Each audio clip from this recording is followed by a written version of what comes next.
Salve rapaziada, tudo bem? Edifi aqui novamente e hoje aqui no nosso canal, né? Estou aqui para falar de um tópico, mano, que sempre me deixou com uma pulguinha assim atrás da orelha desde a época da faculdade. A faculdade foi ano passado, né? Enfim, que é sobre estruturas de dados e algoritmos. E, mano, eu não consigo pensar em outra forma, em outra maneira de falar desse assunto sem comentar desse livro aqui, velho. Entendendo algoritmos. Esse livro quem me recomendou foi o YouTube, por um youtuber chamado Augusto Galego. Inclusive, Galego, muito obrigado, cara. Você é um pai no mundo da tecnologia, tá? Desde que eu comecei a assistir o canal do Augusto Galego, a minha ânsia por aprender, por ser mais técnico, aumentou muito. Porque ver aquele cara, quanto que ele é bom, quanto que ele é técnico, me fez entender que eu também consigo. Então, aí eu comecei a correr muito mais atrás do que antes eu já corria. E por que falaremos desse livro aqui, Entendendo Algoritmos? Porque o tema do vídeo de hoje é se algoritmos eles te fazem melhorar como a pessoa desenvolvedora, como um desenvolvedor, como uma desenvolvedora, né? Então, cara, não tem como falar desse tópico sem falar desse livro. É um livro introdutório, Eita caramba! É um livro introdutório com didática muito simples. Ele pega na sua mão e te mostra todas não, né? Mas uma boa parte dos algoritmos que você usa no seu dia a dia ou que você vai usar, e ele te mostra com uma complexidade mais simples. E ele é bem introdutório também sobre a questão do que é complexidade de código, certo? Ele pega uns conceitos assustadores para mim que eu não entendia nada como é que funcionava, por exemplo, Big O, o que é Big O? O que é uma tabela hash? O que é uma lista? O que é uma fila? Sabe, esse tipo de coisa. E ele quebra essa complexidade desses assuntos de uma forma muito simples na minha visão. Então ele pega uma busca binária. Ele vai lá e explica a busca binária com um exemplo muito simples, tipo uma carteira telefônica, sabe? Então, ele pega a ordenação, ele explica a ordenação com desenho, com gráficos. Então, para mim, é um livro que vale muito a pena. Eu estou começando a ler livros sobre tecnologia e eu comecei por esse e eu não me arrependo. Porque esse livro ele me fez entender que a computação não é só linhas de código, ele tem uma complexidade a mais por trás daquilo e ele me ajudou a identificar decisões, identificar facilidades para tomar decisões de como que eu vou levar aquela estrutura para o meu problema, por exemplo, entendeu? E é mais legal porque depois que você começa a ler, você percebe algumas coisas que antes você não percebia antes. Você percebe, por exemplo, por que certas partes do código ficam mais lentas quando o projeto cresce, por exemplo. Digamos que você está tratando um dado em homologação que tem, sei lá, 100 registros, mas em produção vai ter 100 mil registros. E aí a homologação, nossa, funciona que é uma beleza, né? Funciona que é uma beleza. Aí sobe a produção esse negócio aí. Sobe. Você vai lá, o seu código dá timeout, quebra, você fala, caramba, mano, sabe, esse tipo de coisa. Então, o livro ele te mostra que tem algumas maneiras de você trocar essa abordagem por uma abordagem mais simples, uma abordagem usando uma estrutura correta. Então, isso aí muda tudo. Eu não vou entrar em partes muito técnicas assim nesse vídeo, né, porque eu acho que é um conteúdo bem maçante. Claro que se vocês quiserem eu posso sim falar mais especificamente sobre os algoritmos que tem aqui nesse vídeo. Por exemplo, a gente pode fazer uma aula introdutória de Big O, o que é Big O, como ele funciona. Eu posso falar também sobre como uma tabela hash funciona, mostrando lá na prática. Posso mostrar aqui que são listas, filas, ordenação, na prática também tudo, olhando ali, mostrando com código. Certo? Se vocês gostarem aí, ó, só deixar o likezinho e comentar aí e falar assim, Gui, pelo amor de Deus, ajuda nós. Tô aí pra isso, entendeu? Vamos lá. O objetivo principal do vídeo é falar se isso me fez melhorar como desenvolvedor ou não. E se eu quisesse, eu podia acabar o vídeo agora e falando que a resposta é sim.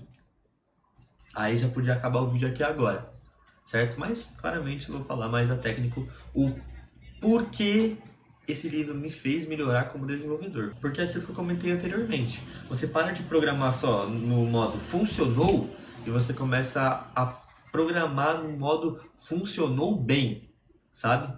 Porque é aquilo, o código ele tem que ser escalonável, certo? Porque os dados eles sempre vão aumentar, eles nunca vão diminuir, você nunca vai ter menos gama de dados, você sempre vai ter uma maior gama de dados. Então, se o seu código funcionar bem só com poucos registros, na hora que ele tiver muitos registros, ele vai quebrar. Isso não é algo bom, é o contrário, é algo péssimo. Então imagina o seguinte cenário: um dia você chega no seu serviço, aquela query que você fez tá funcionando bem, tá lindo, tá maravilhoso, tá rápido, tá funcionando bem. Aí você sobe pra produção, pum, quebra. Até malte, o cliente vem reclamando, tipo assim, pô, essa tela tá lenta, não sei o que, não sei o que lá. Aí chega no seu superior e fala assim, ó, Gui, aquela tela que você fez lá, tô reclamando que tá lenta. Sabe o que pode ser? Aí você fala, puta, mano, e agora? E o que você faria nessa situação? É nesse momento que as estruturas de dados e algoritmos, eles entram. Porque eles estão aí para te ajudar. Eles estão aí para te ajudar a calcular de certa forma, porque não tem muito, como posso dizer, matemática por trás disso. É algo mais sobre raciocínio, sobre tomada de decisão, certo? Então, nesse caso aí, são a estrutura de dados que você usou cobrando preço, sabe? Uma hora eles vão cobrar o preço. E eu vou te dar 2 exemplos sobre esses casos. O famoso lento do nada é quase sempre o mesmo motivo. É a coisa mais comum que acontece, né? Com 10 itens, tá rápido. Com 1000 itens, começa a dar uns sinais. Com 10.000 itens, o bagulho explode, né? E o motivo é que algumas soluções elas começam a tomar um caminho, um tamanho muito maior do que você acha que elas vão tomar. Então, a ideia do Big O, que entra nessa questão de complexidade de código, ela entra exatamente nesse assunto. O Big O, ele é só uma forma de você dizer, se eu aumentar a entrada, o que é a entrada? Se você aumentar a leitura, como que o código vai performar? Vai performar bem? Vai performar mal? Deveria performar bem. Então, num exemplo bem direto, aí a gente começa a falar sobre a complexidade do Big O. O de n, se dobrar os dados, vai dobrar os trabalhos. E O de n ao quadrado, se dobrar os dados, o trabalho quadruplica. Porque nunca é o... E aí que mora o do nada. Porque não muda de 2.000 para 3.000, muda de 2.000 para 20.000, sabe? Então aumenta 100 vezes, é aí que quebra. Dependendo do caso, obviamente, né? Eu separei aqui também um caso bem comum, que é aí a gente começa a falar sobre busca dentro de loops. Calma aí. Imagina que você tem uma lista com N itens, tá? Uma lista com N itens. E para cada item desse N, você faz uma busca de outra lista também com N. Ou seja, N vezes N, quanto que dá? N ao quadrado. O que isso daí significa? Vou trazer aqui um exemplo mais prático. Eu separei aqui na minha colinha aqui, ó. Você recebe alguns pedidos e quer marcar nesses pedidos quais clientes que são VIPs, quais que recebem o cartãozinho preto da Willbank, por exemplo. Então você vai percorrer todos os pedidos e para cada pedido você vai ter que ver se aquele pedido, o cliente, ele é VIP, sabe? Então ele vai procurar esse cara. Ah, é VIP? É, beleza, guarda aqui. Aí vai pro outro cara, é VIP? Não, joga fora. Ah, é VIP? É, guarda aqui.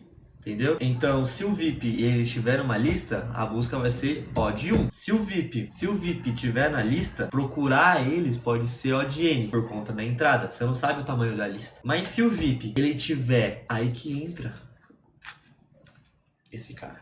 Porque se o VIP ele tiver dentro de uma lista, dentro de um hash map, essa pesquisa pode ser O de 1. Entendeu? Não entendeu? Pois é, eu também não entendi de primeiro. O que isso daí significa? O de 1 é uma busca linear, ou seja, ela sempre vai manter o mesmo estado.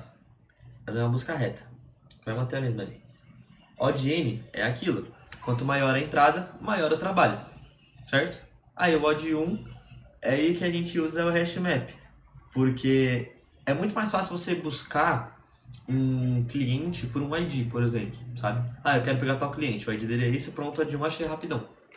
Entendeu? Então, bom, resumindo, porque eu recomendo pra vocês esse cara aqui. Então, a maioria das queixas que faz as pessoas procurarem mais conhecimento disso é sempre a dúvida que elas têm de por que meu código ficou lento do nada. Às vezes foi só uma decisão ruim. Você precisaria usar um hash map e você estava usando uma lista. E, bom, hashmaps, na maioria das vezes, dependendo dos casos, eles são mais performáticos do que listas. Aí a gente começa a falar sobre performance. E é nisso que esse livro ajuda, a entender como funciona a performance. Como funciona a performance de código, como funciona a performance de um algoritmo e como melhorar essa performance. Porque, como eu falei no começo do vídeo, código não adianta só funcionar, ele tem que funcionar bem. Porque se um dia o seu SaaS de barbearia tiver... Antes tinha 5 clientes, aí do nada ele tiver, 100, você tá garantindo que esse cara tá funcionando bem? Porque imagina se ele para de performar bem o seu código. Isso vai influenciar diretamente no sistema que seus clientes usam. E você pode perder clientes por conta disso. Isso não é algo bom. Então, estude algoritmos. Resumindo, estudar algoritmos, estudar estrutura de dados, faz acender aquele radarzinho aqui, ó. Aquelas anteninhas de formiguinha. Pra você ficar de olho assim, mano. Falar assim, ó, esse código aqui tá performando bem, tenho que melhorar. Pra evitar esse tipo de armadilha, né, que a gente tem normalmente. Bom, tudo que eu falei aqui foram experiências reais que eu tive, problemas que eu tive.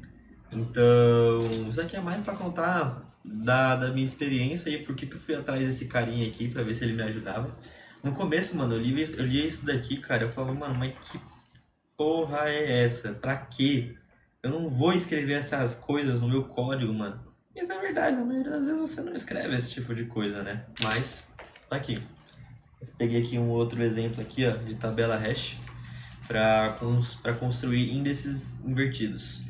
Claro que na maioria das vezes tem muita coisa aqui que você não vai usar para nada no seu dia. Por exemplo, fala para mim quando que você vai inverter uma árvore binária.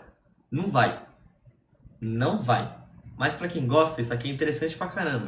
E pra mim isso é muito interessante. Eu fui atrás pra melhorar o meu código. Só que aí eu vi que tinha algumas coisas, mano, que eu falei, mano, isso daqui é muito de nerdola. Gostei.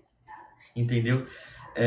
E outra, estruturas de dados e algoritmos, o famoso DSA para os íntimos, é muito cobrado em entrevistas técnicas de grandes empresas de tecnologia. Então, se a gente for pensar no Banco Itaú, no Banco Santander, por exemplo, eles vão cobrar partes técnicas perguntando, por exemplo, o que é uma tabela hash, como funciona, vão perguntar o que é um Big O, vão pedir até para você fazer o famoso LeetCode, que é para quem não sabe, LeetCode é como se fosse um exercício que você treina o seu raciocínio lógico, só que não é linguagem natural, entendeu? Então você vai ter que construir um algoritmo para resolver algum problema, certo? Se vocês quiserem mais exemplos aí também para eu falar sobre LeetCodes, a gente pode resolver aqui junto também no canal, certo? É isso aí, rapaziada. Muito obrigado aí para quem viu o vídeo. Deixa o like, comenta, compartilha aí, ajuda nós e tamo junto.